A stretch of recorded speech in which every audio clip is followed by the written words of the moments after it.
You're watching NBC San Diego News. A San Diego-based company is changing the game for amputees and people with lower limb differences. Thanks for joining us. I'm Monica Dean.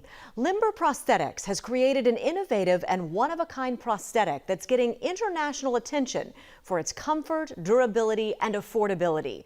But the story behind how the limber leg came to be is as inspiring as the invention itself. Inside this unassuming business park in Kearny Mesa, 3D printers are humming away in the small Limber Prosthetics lab, creating something digitally that's helping people around the world take their next steps. We send the code to the 3D printers, push the button, and 12 hours later we have a complete prosthesis. From the tip of the toe to just below the knee, the limber leg is printed as a single continuous piece, a design inspired by the strength and flexibility of a cholla cactus. This is the strongest structure that we could design without adding unnecessary weight. Is there anything else like it in the country? There's nothing else like it. It's the first of its kind.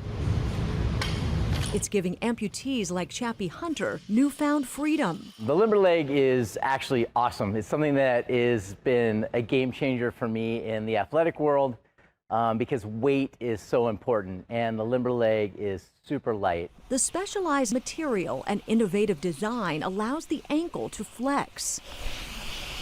But the path that eventually led to this breakthrough began nearly 3 decades ago in 1998. Herb Barrick, now a co-founder of Limber and a prosthetist for 38 years, accepted an invitation to go to a clinic in Ensenada, Mexico, where the need was great. They had absolutely no access to prosthetics, and they couldn't afford them. There wasn't anything available. Herb stepped up to help, and Limbs of Freedom was founded with the help of the Coronado Rotary and the Calafia Rotary Club in Ensenada.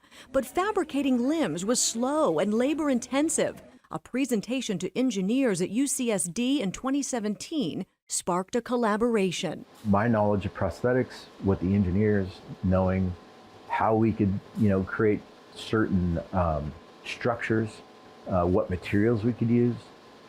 We put those 3 items together and we created the limber prosthesis. The perceived weight is improved even beyond what the scale would say. The product, built to serve the underserved in Mexico, took off in the U.S. Obviously, when I first saw it, was just how cool it looked. The affordability is also appealing. Chappie became an amputee 13 years ago. He knows how expensive prosthetics can be. You're talking anywhere between $8,000 to $12,000. If you go through insurance, that same exact leg is going to cost anywhere from $20,000 to $25,000.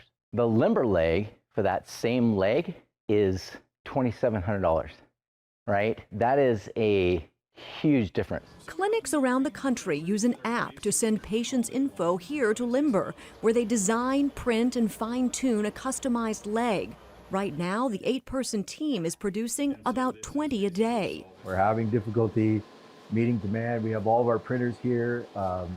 We need more printers. So Limber is expanding to keep up. For Herb, every leg that leaves this lab is a reminder that the greatest rewards don't always come from what we build, but from the people whose lives help shape our own. You go down there, thinking that you're going to help someone else and you're giving of yourself, and it ends up coming back, and it's more of a benefit to me than them. Herb and his team still go down to Mexico 4 times a year. In recent years, they've made more than 500 limber legs for the patients they serve there. So far here in the U.S., they've distributed more than 1,300 legs. Here is more of our conversation about the history of this innovation and a tour of their headquarters with Austin Helton, who is Limber's head of partnerships. Take me back to where this began. So it all began, I had a practice here in San Diego for many years, and one of the utilization review nurses who I worked with very regularly, she called me one day and said, my son is doing a prosthetic clinic in Ensenada, Mexico, and he's looking for someone to help with that project. Would you be interested in meeting him and seeing if you could help out? And I said, sure, I'll meet him. So we got together, he brought me down to Ensenada, Mexico, and showed me the need down there. and I agreed to help.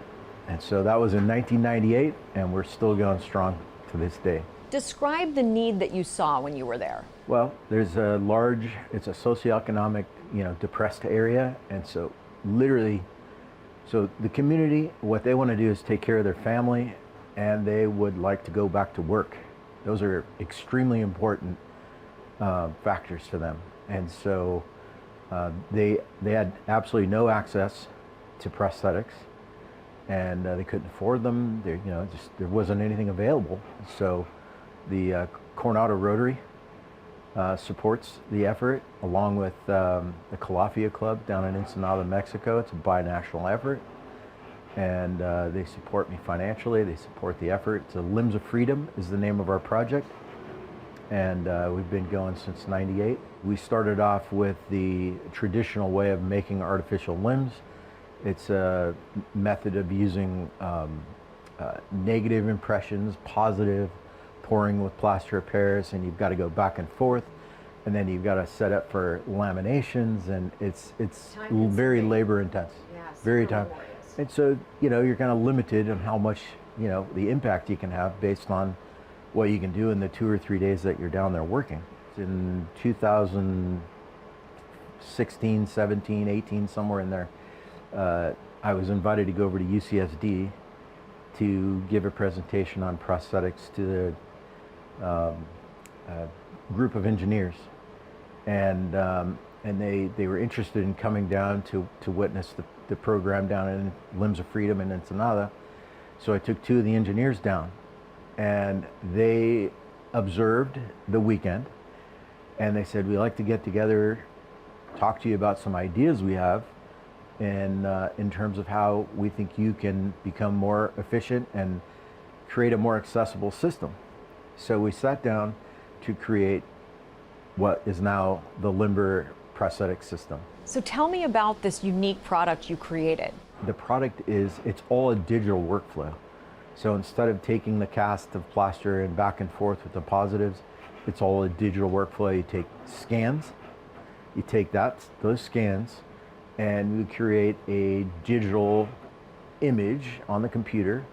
We build the prosthesis digitally, and then we send the code to the 3D printers, push the button, and 12 hours later we have a complete prosthesis. Is there anything else like it in the country? There's nothing else like it. It's the first of its kind. It's a monolithic prosthesis. It's a one-piece system. There's nothing else like it ever designed. So essentially we partner with local prosthetic clinics all over the country, and so they send us orders digitally. So they have an iOS app that lets them scan a limb and order, It's literally an app. It's an iOS app on an iPhone. Wow. Yeah, specifically an iPhone 12. And so we do all the design and order intake here, kind of in the bullpen. And then once the design is ready, we send each file, which has been customized for the person who's going to wear that device, to the print farm. And so this is what it looks like. This is the print farm. This is the print farm, world headquarters. Yeah. So this is what it looks like when we're actually printing a baloney prosthesis. So one of the things that makes our design unique is it's a monolithic structure. And so it's designed in one piece to be worn by the person that this one is for. So from the tip of the toe to the top of the ears, it's fully 3D printed. Traditional prosthetics are componentry. So it's a foot bolted onto a pipe, bolted onto a custom socket. But this is a socket, pylon, ankle, foot designed for, John Smith or whoever ends up wearing it. So when it comes out of the printer, obviously there's support structures, and we print it in a way that you can't just pop it on and wear it. So we have to do some fine tuning and cleaning them up, and then we deliver it to the partner. Where does that clinic. happen? That happens in the lab. So this is a more traditional prosthetics post-processing lab, with like grinders and band saws and stuff like this. So Daniel's doing one now, actually, or he just finished. So he's polishing up what we call the trim line. I'll show you what one looks like once it's polished up and painted and ready to go, if you want to see that next. Do you get to choose the color? Yeah, so we actually Cerakote them, which is like a powder coating process. And so by default, we offer 9 colors, but there's really maybe 100 that somebody can choose from. This is Walker. This is our chief operating officer. Nice to meet you. So this is an example of what one looks like when it's finished. This is kind of a bright red option. What is that like for you personally when you witness someone's life transformed by a product that you helped design? I'm proud of that.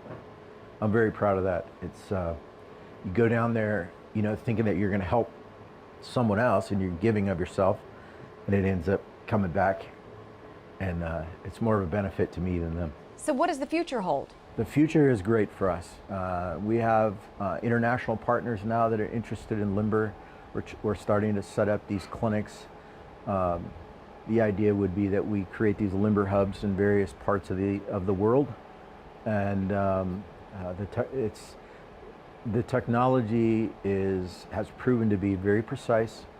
The technology is it's proven to be functionally beneficial to the end user, and so that's really the goal with all of this, is that we provide a system that's better, lighter weight. It's more sophisticated in many ways. So the product you helped create has revolutionized this industry. Correct. How does that make you feel?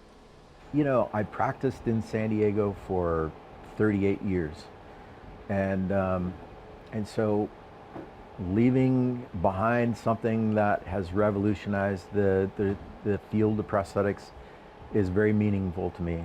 The field has meant a lot to me in my career, and so this has really been a nice way to give back to all the benefits that I've received, practicing for all these years. How long do you see yourself doing this? Well, I'm gonna stick with this until it really ends up taking over the industry. I mean, it really has that potential, and so I'm not gonna quit until we get everybody on board. Herb credits his team of dedicated specialists and volunteers for Limber's success.